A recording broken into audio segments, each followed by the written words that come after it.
नमस्कार मित्रों, जय हिंद, वंदे मातरम। कैसे हैं आप लोग? उम्मीद है सब लोग कुशल होंगे, स्वस्थ होंगे और अपने जीवन में मस्त होंगे, पढ़ाई लिखाई भी कर रहे होंगे बहुत अच्छी तरीके से।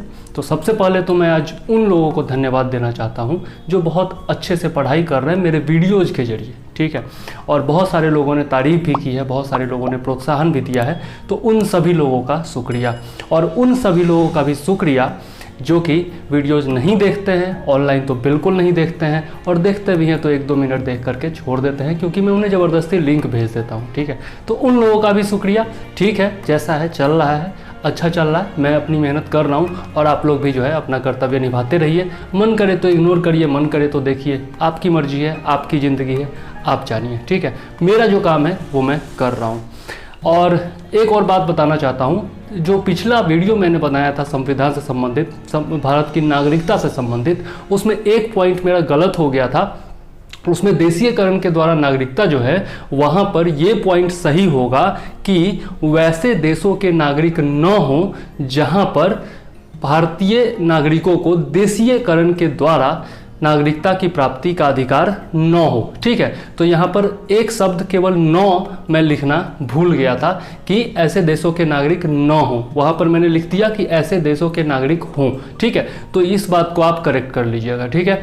और आज का विषय है हमारा मौलिक अधिकार। तो अब आपका जो है मेन चालू होने जा रहा है। मौलिक अधिकारों से बहुत सारे क्वेश्चंस पूछे जाते हैं, आपका पीटी में भी पूछे जाते हैं, मेंस में भी पूछे जाते हैं, खास करके यूपी पीएससी मेंस और आपका बीपीएससी मेंस, पीसीएस के मेंस में ज़्यादातर क्वेश्चन जो है मौलिक अधिकारों से पूछे जाते हैं। डायरेक्ट क्वेश्चन भी पूछे गए हैं बीपीएससी मेंस में कई बार, ठीक है, मौलिक अधिकारों से संबंधित। तो इसलिए ये चैप्टर बहुत ज़्यादा इंपॉर्टेंट है। तो आइए शुरू करते हैं अपना चैप्टर, और मैं चंद्रवर्धन आपका स्वागत करता हूँ अध्ययन इन्फोटेनमेंट में।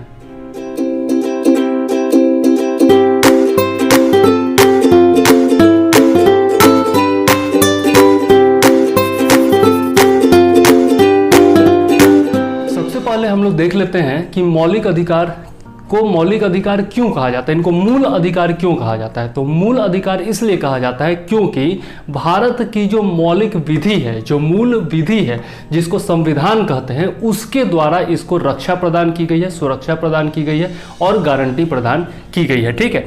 तो इसलिए इसको मौलिक कहा जाता है। इसके अलावा मौलिक अधिकार वैसे अधिकार होते हैं जिनके द्वारा कोई भी व्यक्ति जो है, कोई भी भारतीय नागरिक जो है, वो अपना संपूर्ण विकास कर सकता है। भौतिक विकास, बौद्धिक विकास, भौतिक विकास, नैतिक विकास, आध्यात्मिक विकास, हर प्रकार का संपूर्ण, मतलब कि जिसको कहते हैं सर्वांगीण विकास कर सकता है, ठीक है। तो इसलिए इसको मौलिक अधिकार कहा गया है।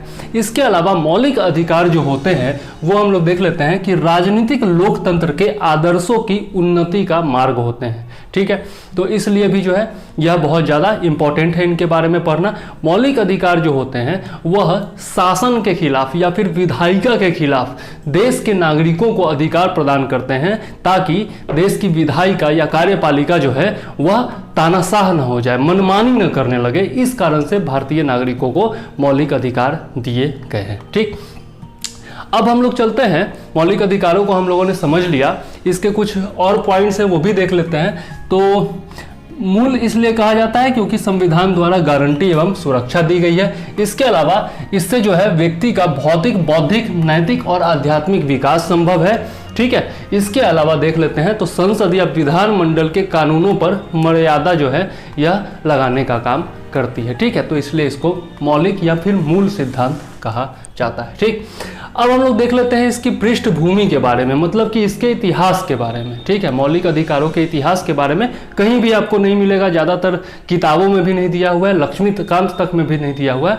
मैंने इसको परीक्षावाणी से उठाया है और बहुत सारे चैनल जो है इस चीज़ को छोड़ देते हैं, लेकिन मैंने शामिल किया है क्योंकि कोई भी चीज़ आप पढ़ रहे हैं तो उसके पृष्ठभूमि या फिर इतिहास के बारे में जानकारी होना बहुत ज़्यादा जरूरी है। और अगर मेंस में मौलिक अधिकारों के बारे में क्वेश्चन पूछ दिया जाता है कि मौलिक अधिकारों का वर्णन कीजिए, और ये जो आपको पृष्ठभूमि है इसका वर्णन भी आप कर देते हैं, तो जरूर जो है चेक करने वाला बहुत प्रभावित होगा और आपको 1-2 मार्क तो जरूर एक्स्ट्रा दे ही देगा। तो देखिए, सर्वप्रथम जो है आपका विकास जो मौलिक अधिकारों का हुआ था वह ब्रिटेन में हुआ था, ठीक है। और ब्रिटेन में इसको जो है उस समय अधिकार पत्र या फिर मैग्ना कार्टा कहा जाता था। और यही मैग्ना कार्टा जो है आप पढ़ते होंगे, लक्ष्मीकांत में भी दिया हुआ है कि भाग 3 को, संविधान के भाग 3 को भारत का मैग्ना कार्टा कहा जाता है। तो मैग्ना कार्टा शब्द जो है वो यहीं से उठ करके आया है कि सर्वप्रथम जो विकास हुआ था आपका मौलिक अधिकारों का, वह ब्रिटेन में हुआ था और ब्रिटेन में इसको जो है अधिकार पत्र या फिर मैग्ना कार्टा कहा जाता था। सम्राट जॉन ने 1215 में, सम्राट जॉन ने 1215 में जो है आपका इस प्रथम लिखित दस्तावेज पर हस्ताक्षर किया था। प्रथम लिखित दस्तावेज मौलिक अधिकारों से संबंधित था, कौन सा? अधिकार पत्र या फिर मैग्ना कार्टा, ठीक है। और उस पर हस्ताक्षर किसने किया था? सम्राट जॉन ने किया था, ठीक है, और 1215 में किया था। इसके अलावा ब्रिटेन में अन्य दस्तावेज भी आए थे जो कि लिखित दस्तावेज थे, तो उसको कहा जाता है bill of rights. Bill of rights कहा जाता है, जो कि 1689 में आया था, ठीक है। इसके बाद हम लोग चलते हैं फ्रांस। तो फ्रांस में जो है बहुत ज़्यादा संघर्षों के बाद 1789 में the declaration of rights of man जो है वह लाया गया था, ठीक है। और उस समय जो है फ्रांस के नागरिक इतने ज़्यादा जागरूक थे मौलिक अधिकारों के प्रति कि लुई 16वां जो था उसको 1793 में मूल अधिकारों के उल्लंघन के आरोप में ही जो है फांसी की सजा दे दी गई थी, ठीक है। इसके बाद हम लोग आते हैं अमेरिका में। तो 1791 में अमेरिका में बिल ऑफ राइट्स जो है वह संविधान में जोड़ा गया था, ठीक है। 1791 में अमेरिका में बिल ऑफ राइट्स को संविधान में जोड़ा गया था, जो कि मौलिक अधिकार है अमेरिका का, ठीक है। और भारत का जो मौलिक अधिकार है वह अमेरिका के बिल ऑफ राइट्स से ही प्रेरित है, वहीं से लिया गया है। तो यह भी इंपॉर्टेंट पॉइंट बनता है, याद रखिएगा, ठीक है। तो इस प्रकार से हम लोगों ने पृष्ठभूमि देख लिया विदेशों में। अब हम लोग आते हैं भारत में मौलिक अधिकारों के इतिहास के बारे में देखते हैं, ठीक। तो इसकी सर्वप्रथम जो मांग थी मौलिक अधिकारों की, वह संविधान विधेयक 1895 के द्वारा किया गया था, ठीक है। इसके बाद जो है कांग्रेस के द्वारा भी इसकी मांग की गई थी। 1717 से लेकर के, मतलब कि 1917 से लेकर के 1919 के बीच कांग्रेस के द्वारा भी मौलिक अधिकारों की मांग की गई थी। इसके बाद देख लेते हैं, तो एनी बेसेंट ने 1925 में आपका कॉमनवेल्थ ऑफ इंडिया बिल के माध्यम से मौलिक अधिकारों की मांग की थी। इसके बाद नेहरू रिपोर्ट 1928 में मोतीलाल नेहरू ने अपने रिपोर्ट जो दिया था, नेहरू रिपोर्ट, उसमें भी जो है संविधान, ये मौलिक अधिकारों की बात संविधान में की गई थी। इसके बाद जो है आपका कांग्रेस के मद्रास अधिवेशन 1927 और कराची अधिवेशन 1931 में जो है इससे संबंधित मौलिक अधिकारों से संबंधित प्रस्ताव को पारित किया गया, जिसमें 1931 में जो कराची में अधिवेशन हुआ था उसके अध्यक्ष थे सरदार वल्लभ भाई पटेल। तो ये भी याद रखने वाले पॉइंट है। आगे देख लेते हैं, तो गांधी जी ने भी जो है वह द्वितीय गोलमेज सम्मेलन के द्वारा मौलिक अधिकारों की मांग रखी थी, लेकिन 1934 में जो है उनके मांग को खारिज कर दिया गया ब्रिटिश सरकार के द्वारा, और इसीलिए जो है 1935 का जो आपका भारत शासन अधिनियम आया था उसमें मौलिक अधिकारों को जोड़ा नहीं गया था, ठीक है। आगे देख लेते हैं, तो जब संविधान का निर्माण हो रहा था उस समय तेज बहादुर सप्रू ने 1945 में अपना रिपोर्ट प्रस्तुत किया था और उस संविधान संबंधी रिपोर्ट में उन्होंने मौलिक अधिकारों की चर्चा की थी। फिर देख लेते हैं, तो संविधान निर्माण के दौरान ही मूल या अल्पसंख्यक अधिकार परामर्श समिति का निर्माण किया गया था, जिसके अध्यक्ष जो थे वो वल्लभ भाई पटेल थे, और इन्होंने जो है मूल अधिकारों की वकालत की थी, ठीक है।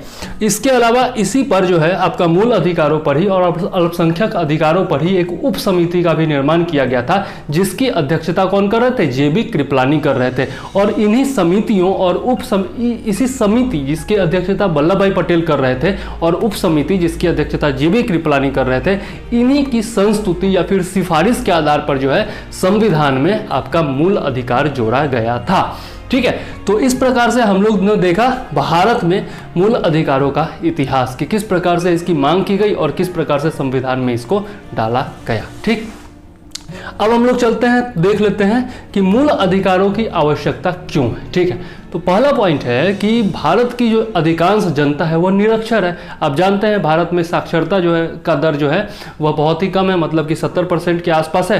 तो लगभग 30% नागरिक जो है आज के डेट में 30% नागरिक जो है वो निरक्षर है, लेकिन जब संविधान लागू हो रहा था तब अधिकांश जनता जो थी वह निरक्षर थी, और इस कारण से वो अपने संवैधानिक अधिकार या फिर अन्य अधिकार, विधायी कानूनी अधिकारों को समझ नहीं सकते थे। मतलब कि किस प्रकार का उनको अधिकार संविधान में दिया गया है यह उनको समझ में नहीं आ सकता था। इसीलिए जो है मूल अधिकारों को संविधान में जोड़ना बहुत ही ज़्यादा आवश्यक था, ताकि अधिकांश जनता को जो है एक प्रकार का अपना रक्षा कवच मिल जाए राज्य के खिलाफ। ठीक है, तो इसलिए मूल अधिकार जोड़ा गया।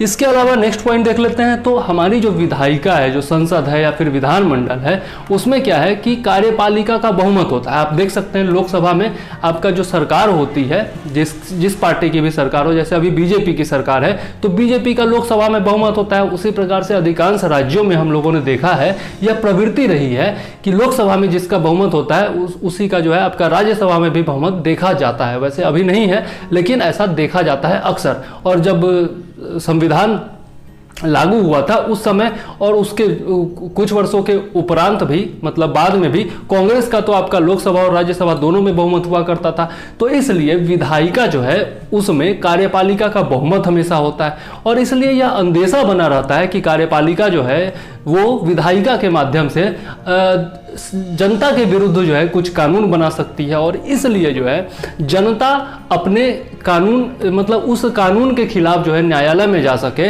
और अपने अधिकारों की मांग कर सके। इसलिए जो है मूल अधिकार को संविधान में जोड़ा गया। आगे देख लेते हैं। तो भारत में जो है धार्मिक और नस्लीय विविधता बहुत अधिक है। विभिन्न जातियों के लोग हैं, विभिन्न धर्मों के लोग हैं, अलग अलग संप्रदायों के लोग हैं। तो जो बहुसंख्यक है उनके अधिकार, उनका जो हक है, उनका जो अधिकार है वो तो मारा नहीं जाता था, लेकिन जो अल्पसंख्यक थे उस समय, जो अल्पसंख्यक थे, वैसे ही पाकिस्तान मतलब कि भारत से अलग हो गया था, विभाजन हो गया था। तो उस समय बहुत सारे मतलब ऐसा हुआ था, हिंदू मुस्लिम दंगा वगैरह भी हुआ था। तो इसलिए जो है उस समय अल्पसंख्यकों के अधिकारों के मतलब संरक्षण के लिए संविधान में मूल अधिकार को जोड़ना बहुत ही ज़्यादा आवश्यक हो गया था।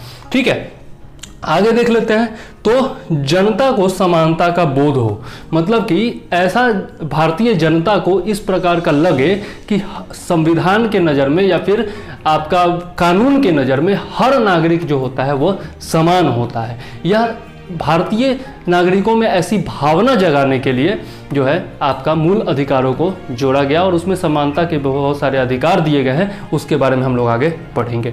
ठीक है, इसके अलावा जो भारत में दलित थे, अल्पसंख्यक थे, शोषित थे, वंचित थे, जो महिलाएं थी, उनके लिए विशेष करके प्रावधान किए जा सके, इसलिए मूल अधिकारों को संविधान में जोड़ा गया था, ताकि वो लोग जो है जो समाज में पूरे हाशिए पर रहने वाले लोग हैं, वैसे लोगों को समाज की मुख्य धारा में जोड़ा जा सके इन मौलिक अधिकारों के द्वारा। ठीक है, शोषण से बचाव हेतु तो जिस समय संविधान लागू हुआ था उस समय जो है अधिकांश जनता निरक्षर थी, इस कारण से उनका शोषण हुआ करता था। उस समय जाति व्यवस्था भी जो थी वह बहुत ज़्यादा प्रबल थी। अब तो खैर कम हो गया है, लोग एक दूसरे की जाति पूछ करके काम नहीं करते हैं, लेकिन उस समय जो है छुआछूत भी था, मतलब कि कानूनी रूप से नहीं था, लेकिन फिर भी समाज में तो था, व्यवहारिक रूप से तो था। व्यवहारिक रूप से आपका छुआछूत वगैरह चलता था, जाति प्रथा चलती थी और बहुत सारे अन्य प्रावधान भी चलते थे। तो इसलिए जो है उनसे बचाव हुए, तो उनसे कमजोर वर्गों का, दलितों का, शोषितों का बचाव करने के लिए जो भी है मूल अधिकार को जोड़ना आवश्यक था। ठीक है, आगे देख लेते हैं। तो नागरिकों को, व्यक्तियों को सम्मानपूर्ण जीवन जीने के लिए भी जो है मूल अधिकारों की आवश्यकता होती है। ठीक है, इस प्रकार से अगर आपसे क्वेश्चन पूछा जाता है कि मूल अधिकारों की आखिर आवश्यकता क्यों पड़ती है, तो ये सब पॉइंट जो है आप लोग लिख सकते हैं, और 4-4 लाइन भी अगर डील कर देंगे हर पॉइंट को तो अच्छा खासा नंबर आपको मिल जाएगा। ठीक है, और ये पूछा जाता है, अक्सर पूछा जाता है। अगर पूरा का पूरा क्वेश्चन ही पूछ दिया जाए कि संविधान में मूल अधिकार का वर्णन करें, ठीक है, तो उसमें भी जो है आप ये पॉइंट बना करके लिख सकते हैं कि संविधान में मूल अधिकारों की आवश्यकता आखिर क्यों पड़ी। मूल कर्तव्यों को तो नहीं जोड़ा गया, लेकिन मूल अधिकारों को जोड़ा गया। तो मूल कर्तव्यों को क्यों नहीं जोड़ा गया? इसलिए नहीं जोड़ा गया, ऐसा कहा जाता है, इसलिए नहीं जोड़ा गया क्योंकि जब चर्चा हुई मूल कर्तव्यों पर तो लोगों ने कहा, अपना तर्क दिया कि भैया अभी अभी तो हमें आज़ादी मिली है अंग्रेजों से, अभी अभी इतने ज़्यादा संघर्ष और कुर्बानी के बाद हमें आज़ादी मिली है, तो भारतीय नागरिकों में मतलब कि कर्तव्य की जो भावना है, राष्ट्र के प्रति अपने कर्तव्य की जो भावना है, वह तो अंदर में स्वयं ही है, स्वयं अंतर्निहित भावना है कर्तव्यों की। तो इसलिए जो है कर्तव्यों को जो थोपना है वह जरूरी नहीं है भारतीय संविधान में। लेकिन बाद में इमरजेंसी लगा करके इंदिरा गांधी ने जो है आपका जोड़ा कर्तव्यों को। वैसे ठीक है, कोई बुरा चीज़ नहीं है, कर्तव्य तो होना ही चाहिए ना, अधिकार है तो फिर कर्तव्य भी होना चाहिए। आगे देख लेते हैं मूल अधिकारों की विशेषताएं। मूल अधिकारों की कुछ विशेषताएं हैं जो कि देख लेते हैं। तो पहली विशेषता यह है कि कुछ जो संविधान में जो कुछ मूल अधिकारों में जो कुछ अनुच्छेद हैं वह केवल, या अनुच्छेद कह सकते हैं या प्रावधान कह सकते हैं, वह भारतीय नागरिकों के लिए ही है, केवल भारतीय नागरिकों के लिए।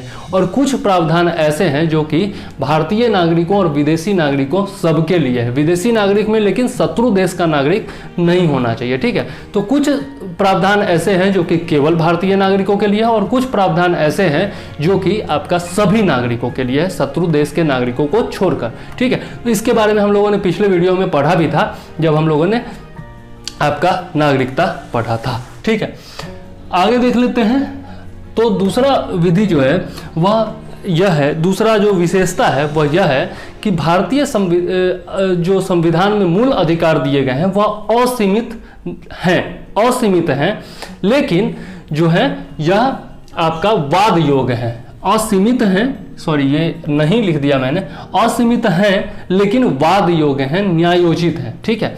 संविधान ने हमें मौलिक अधिकार जो हैं वह असीमित रूप से दिए हैं, लेकिन इनका जो है न्यायालय में जो है आप जा सकते हैं। यदि आपके मूल अधिकारों का हनन होता है तो आप सीधा सुप्रीम कोर्ट जा सकते हैं, आप हाई कोर्ट भी जा सकते हैं, लेकिन अगर आपको ज़रूरत होती है, अगर आपको लगता है कि मौलिक अधिकारों का हनन हो रहा है तो सीधा आप सुप्रीम कोर्ट जा सकते हैं। मतलब कि यह जो है वाद योग्य है, न्यायोचित है, ठीक।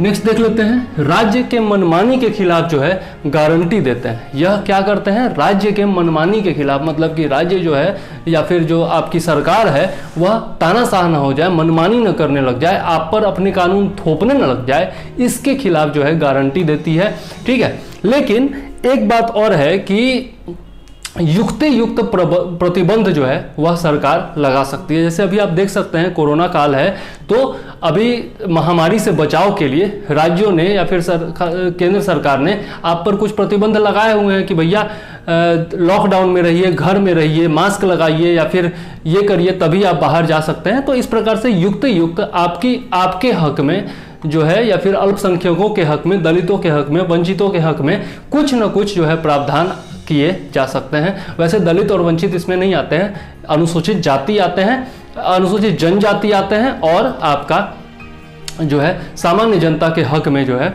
यह युक्त प्रतिबंध लगाया जा सकता है, ठीक है। तो मनमानी के खिलाफ गारंटी तो है, लेकिन राज्य जो है वह युक्त प्रतिबंध भी लगा सकती है। तो यह आपका मौलिक अधिकारों की विशेषता है। इसके अलावा देख लेते हैं तो मौलिक अधिकार जो है वह अस्थायी नहीं है। इसका मतलब यह है कि समय, परिस्थिति और आपका स्थान के आधार पर जो है आपका मौलिक अधिकारों में परिवर्तन किया जा सकता है, या फिर मौलिक अधिकारों में संशोधन भी किया जा सकता है। अनुच्छेद 368 के तहत जो है आपका मौलिक अधिकारों में संशोधन भी किया जा सकता है। अनुच्छेद 368 जो है वह संविधान के भाग 20 में दिया हुआ है, ठीक है। और इसके तहत जो है संविधान में संशोधन किया जा सकता है, मौलिक अधिकारों में भी संशोधन किया जा सकता है, ठीक। तो यह अस्थायी नहीं है।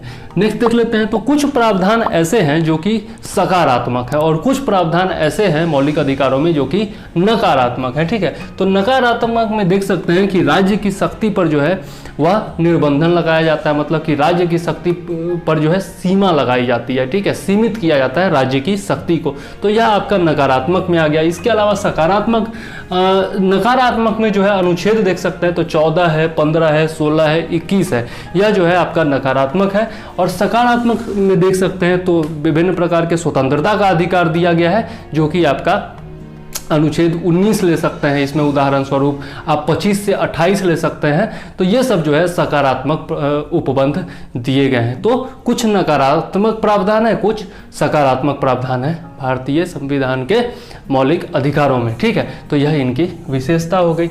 आगे देख लेते हैं तो आपातकाल के दौरान जो है अनुच्छेद 20 और 21 को छोड़ करके राष्ट्रपति जो है वो संपूर्ण मौलिक अधिकारों को निरस्त या फिर निलंबित कर सकता है। ठीक है, यह उसका अधिकार है और यह दिया हुआ है किसमें, अनुच्छेद आपका 359 में यह शक्ति दी गई है राष्ट्रपति को। ठीक है, तो यह याद रखिएगा, अनुच्छेद 359 बिल्कुल याद रखिएगा, जिसमें आपातकाल के दौरान अनुच्छेद 20 और 21 को छोड़ करके बाकी सारे आपके जो मौलिक अधिकार है वह निलंबित या फिर प्रतिबंधित हो जाते हैं। ठीक है, लेकिन एक चीज यहाँ पर और याद रखना जरूरी है कि तो राष्ट्रीय आपातकाल के 3 आपके शर्तें हैं। ठीक है, तो उसमें एक शर्त है सशस्त्र विद्रोह। तो सशस्त्र विद्रोह या फिर आंतरिक जो सुरक्षा का मामला होता है उस समय जो आपातकाल लगाया जाता है, जिसको आंतरिक आपातकाल कहा जाता है, तो उस समय अनुच्छेद 19 जो है उसका निलंबन नहीं होता है। मतलब कि सशस्त्र विद्रोह के आधार पर राष्ट्रपति भी जो है अनुच्छेद 19 को निलंबित या फिर प्रतिबंधित नहीं कर सकते हैं। तो यह याद रखिएगा। ठीक है, अनुच्छेद 19 जो है वह सशस्त्र विद्रोह यानी कि आंतरिक आपात के आधार पर निलंबित नहीं किया सकता है। तो इस प्रकार से हम लोगों ने देख लिया मूल अधिकारों की विशेषताएं, और अगर पूछा जाता है मेंस में तो आप जो है ये पॉइंट्स लिख सकते हैं। आगे देख लेते हैं हम लोग अनुच्छेद 12 के बारे में। जैसा हम लोगों ने पढ़ा कि भाग 3 में अनुच्छेद 12 से लेकर के 35 तक जो है आपका मूल अधिकारों की चर्चा है। तो अनुच्छेद 12 के बारे में देख लेते हैं। इसमें क्या किया गया है कि भाग 3 और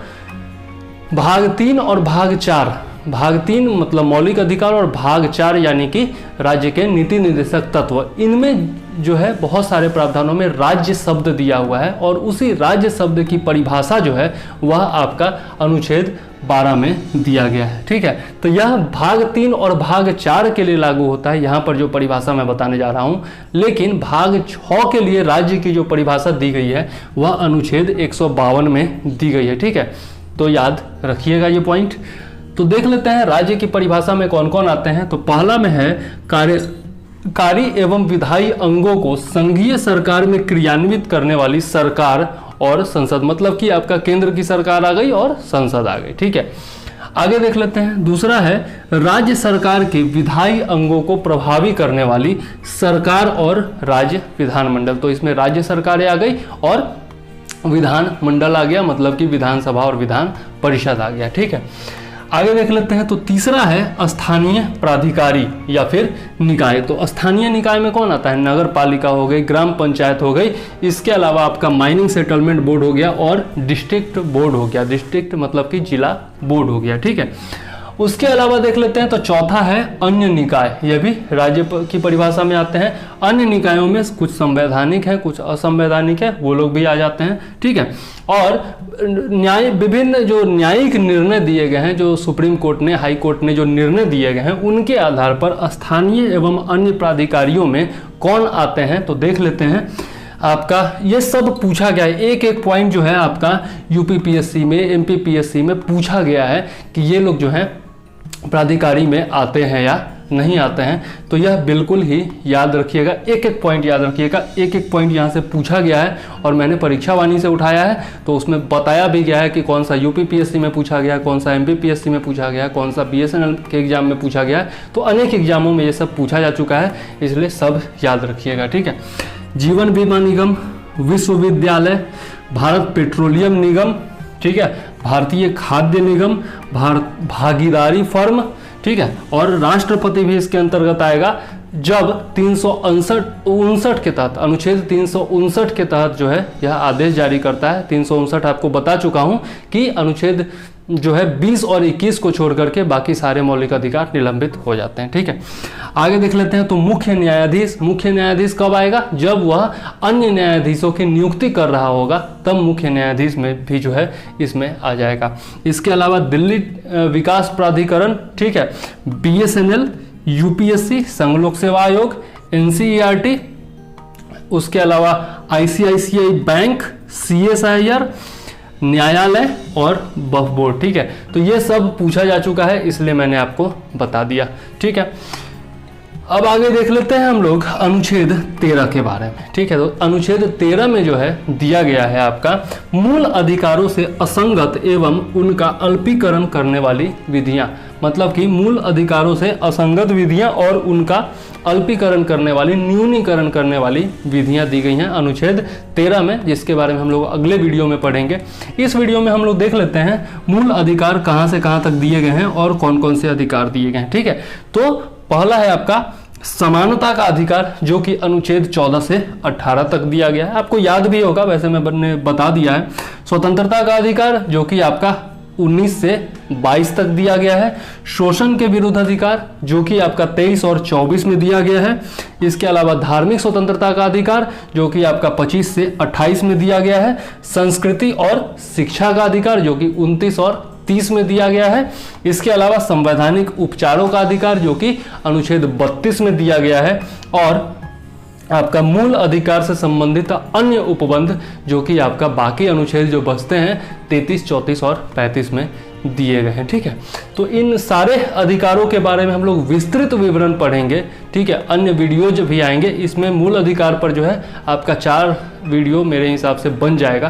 तो पहला वीडियो ये हो गया, इसमें मैंने आपको मेनली मूल अधिकारों का परिचय दिया है। ठीक है, इसके बाद हम लोग आएंगे मूल अधिकारों पर। ठीक, अब देख लेते हैं एक और कुछ और इम्पोर्टेंट पॉइंट देख लेते हैं। तो अनुच्छेद 31 के तहत जो है मूल संविधान में अनुच्छेद 31 के तहत जो है आपका संपत्ति का अधिकार भी दिया गया था, लेकिन 44वां संविधान संशोधन 1978 के द्वारा जो है इसको मौलिक अधिकारों से की सूची से हटा करके और अनुच्छेद 300 क का निर्माण करके और उसमें रख दिया गया विधिक अधिकार बना करके या फिर कानूनी अधिकार बना करके।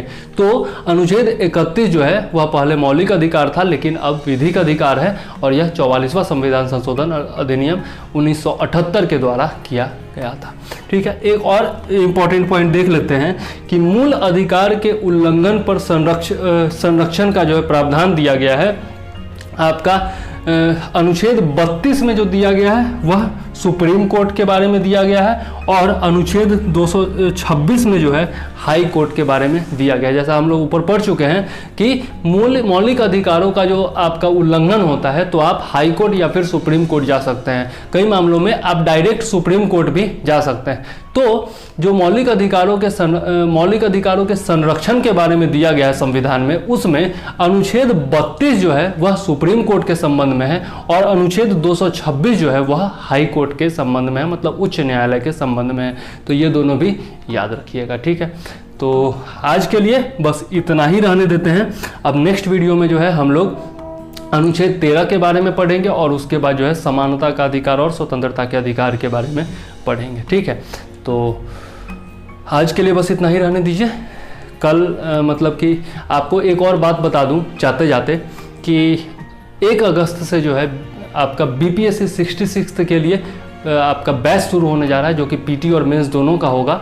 9 महीने का कोर्स होगा टोटल, और फी जो मैंने रखा है वो मात्र 2500 रुपया रखा है। ठीक है, इसके बारे में आप एक वीडियो भी मैंने बनाया है इसके बारे में, तो आप जा कर के प्लेलिस्ट में टिप्स एंड ट्रिक्स जो प्लेलिस्ट है उसमें जा कर के इस पूरे कार्यक्रम के बारे में आप देख सकते हैं। उसमें मैंने किताबों का भी जिक्र किया है, जैसे आपको दृष्टि का BPSC का स्पेशल नोट्स जो आता है वो आपको दिया जाएगा। जैसे अभी भी मैं ये वीडियो बना रहा हूँ तो आपका ये देखिए, ये BPSC का नोट्स है, इससे मैंने जो है पॉइंट्स उठाए हैं। ठीक है, जो आपका ये पॉइंट्स मैंने उठाए हैं आपका ये भारत में मूल अधिकारों की आवश्यकता क्यों और मूल अधिकारों की विशेषताएं जो हैं उनमें बहुत सारे पॉइंट्स मैंने इससे उठाए हैं। ठीक है, और राज्य की परिभाषा में भी मैंने बहुत सारे पॉइंट्स इससे लिए हैं।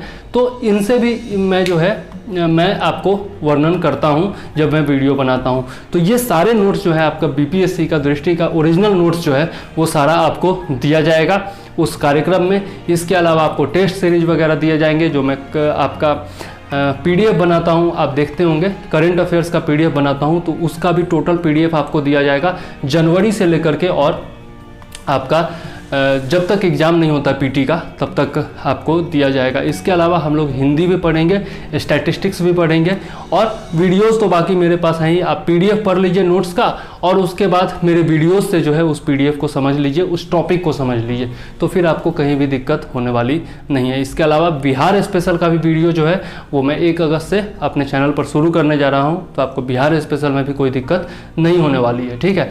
तो अगर आप जुड़ना चाहते हैं तो जल्दी कीजिए, 1 अगस्त से मेरा प्रोग्राम शुरू हो जाएगा। मात्र 4 या 5 दिन बचे हुए हैं आपके पास जब आप एडमिशन ले सकते हैं, ठीक है। और लास्ट बात कि जो मैं हमेशा कहता हूँ, लाइक कीजिए, सब्सक्राइब कीजिए, शेयर कीजिए, और जिस प्रकार से देख रहे हैं देखते रहिए। देख तो रहे नहीं हैं, बहुत सारे लोग नहीं देख रहे हैं, सब्सक्राइब जो किए हुए हैं वो भी नहीं देख रहे हैं, लेकिन जो लोग देख रहे हैं उनका शुक्रिया, बहुत बहुत धन्यवाद आपका, जो शेयर करते हैं, जो देखते हैं और जो प्रोत्साहित भी करते हैं। जो नहीं देखते हैं, जो नहीं कमेंट करते हैं, उनका भी शुक्रिया, क्योंकि आप लोग भी बाद में कभी ना कभी ज़रूर जुड़ेंगे, देखेंगे और मुझे अप्रिशिएट भी करेंगे, ठीक है। क्योंकि मैं ये जानता हूँ मैंने मेहनत की है तो उसका फल मुझे मिलना है, आज नहीं तो कल मिलेगा, ठीक है। तो मेहनत मेरी जारी रहेगी। अब आप लोगों पर छोड़ देता हूँ, आप लोग खुद ग्रेजुएट हैं, समझदार हैं, आप लोग को क्या करना चाहिए, क्या नहीं करना चाहिए। कोई अगर मेहनत कर रहा है तो उसको अप्रिशिएट करना चाहिए या नहीं करना चाहिए, उसकी मदद करनी चाहिए शुरुआत में या नहीं करनी चाहिए, तो वो सब मैं आप पर छोड़ देता हूँ, ठीक है। तो इसी के साथ मुझे दीजिए इजाज़त। जय हिंद, वंदे मातरम।